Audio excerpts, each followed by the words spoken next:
Hello, everyone. Amanda Grace here. I want to show you this incredible and fascinating connection between Daniel chapter 2 and Matthew chapter 2, where the Magi appear in order to find Jesus.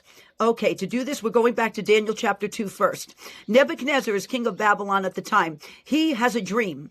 He wants the wise men and the magicians of the land to not only tell him what the dream was, but to give him the interpretation of it. But because God had given the dream, the mysteries of God were not open to the wise men and the magicians of the land, because God reveals his secrets to his prophets. Well, Nebuchadnezzar becomes incensed, and he orders all the magicians and wise men of the land killed, which included a Jewish captive named Daniel and his friends.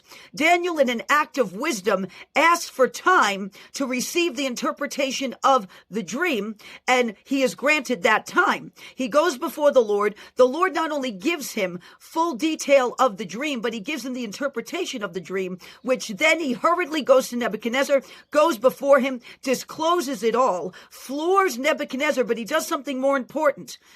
He spares the magicians of the land and the wise men of the land from being killed because Daniel brought forth the interpretation of the dream. He is made chief over the magicians and the wise men for such. Now, Daniel is then in a position to teach the Magi about Almighty God, his ways, and the prophecies about a king to come and the signs that would follow.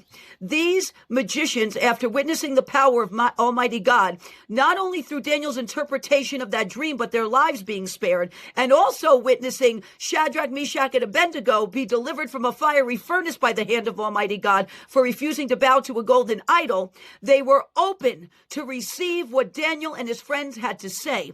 And the magicians took what Daniel taught them about a coming king and the signs in the heavenlies, and they passed it down through the generations until a star appears in the sky in Matthew 2, 600 years later. And the wise men and the Magi recognize this moment that 600 years earlier, Daniel had planted the seeds for, was positioned for, and now they make a very long journey from the east to Bethlehem, and they reach Jesus when he's 2 years old. And a 600-year prophecy in the making is fulfilled by the assistance of the generations of the Magi that came forth from those who were under Daniel and came forth from Daniel receiving the interpretation of a dream, therefore sparing the lives of the Magi. So 600 years later, they would go before Jesus. That is incredible. God bless everyone. Be watchman right now. Keep the faith.